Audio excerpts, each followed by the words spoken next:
Hai semua, yang ditonrap su Thai san Thai ka. Pernah tak perasan kenapa sebutan perkataan Thai berubah walaupun ejaannya nampak hampir sama? Jawapannya terletak pada konsonan awal dan konsonan akhir. Dalam video ini, kita akan belajar apa itu konsonan awal, apa itu konsonan akhir dan kenapa kedua-duanya sangat penting dalam bahasa Thai. Konsonan awal dalam bahasa Thai disebut Payanchana Ton. Konsonan awal ada 21 bunyi atau suara daripada 44 konsonan apabila digunakan pada awal suku kata, iaitu suara g, k, ng, j, ch, y, d, t, th, n, b, p, f, p, m, r, l, h, s, w, o. Ada 3 jenis bunyi atau suara yang terhasil apabila menyebut huruf konsonan ini, iaitu bunyi biasa atau plain, bunyi berangin atau aspirate dan bunyi bergetar atau sonorant. Bunyi biasa atau plain ialah konsonan yang tidak disertai hembusan angin kuat apabila disebut dan bunyi kedengaran lebih pendek. Ko kai, cho chan, do dik, do chada, ตอปะตัก ตอเต่า บอใบไม้ ปอปลา ออ่าง Konsonan ini mewakili bunyi g. Bunyi bergetar atau sonorant ialah konsonan yang suara keluar secara berterusan, pita suara bergetar, tiada hembusan angin, boleh dipanjangkan dan suara bergema bila disebut. No ngu, no nen, no nu, mo ma, yo ying, ยอยักษ์ รอเรือ ลอลิง ลอจุลา วอแหวน Konsonan ini mewakili bunyi. Bunyi berangin atau aspirate ialah konsonan disertai hembusan angin kuat apabila disebut. Ada angin keluar dari mulut, bunyi lebih jelas dan kuat bila disebut.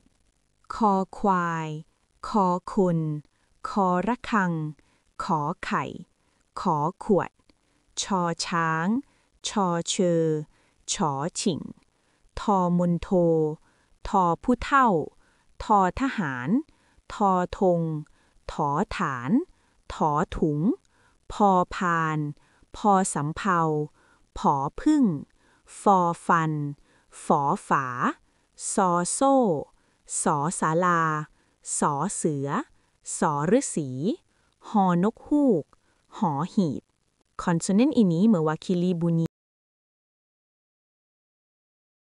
Kita masuk ke topik konsonan akhir pula. Konsonan akhir dalam bahasa Thai disebut Payanchana Thai.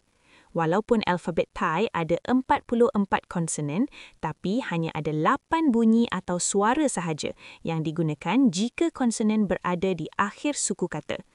Ia bermaksud banyak konsonan akan berkongsi bunyi yang sama jika berada di akhir suku kata. Bunyi atau suara tersebut ialah bunyi P, bunyi T, bunyi K, bunyi M, bunyi N, bunyi NG, bunyi W, bunyi Y. Bunyi-bunyi ini mewakili konsonan lain jika berada di akhir suku kata atau jadi final consonant. Contohnya, bunyi P mewakili konsonan, bunyi T mewakili konsonan, bunyi K mewakili konsonan, bunyi M mewakili konsonan, bunyi N mewakili konsonan, bunyi NG mewakili konsonan, bunyi W mewakili konsonan, bunyi Y mewakili konsonan. Konsonan lain seperti tidak berubah bunyinya jika menjadi final consonant. Ingat, huruf vokal tidak menjadi final consonant walaupun ia berada di akhir suku kata. Contoh konsonan awal dan konsonan akhir. Con. Konsonan awal ialah cho chan. Konsonan akhir ialah lo ling. Disebabkan lo ling berada di akhir suku kata, ia berubah menjadi huruf N. Jadi, con disebut chon, bukan chol. kan. Konsonan awal ialah ko kai. Konsonan akhir ialah ro re. Disebabkan ro re berada di akhir suku kata, ia berubah menjadi huruf N. Jadi, kan disebut kan, bukan gar. Pap. Konsonan awal ialah po pan. Konsonan akhir ialah po pan. Disebabkan po pan berada di akhir suku kata, ia berubah menjadi huruf P. Jadi, pap disebut pap, bukan pap. Itu sahaja. Terima kasih kerana menonton video ini. Jika anda rasa video ini menarik, jangan lupa like dan subscribe untuk video seterusnya. Bye-bye!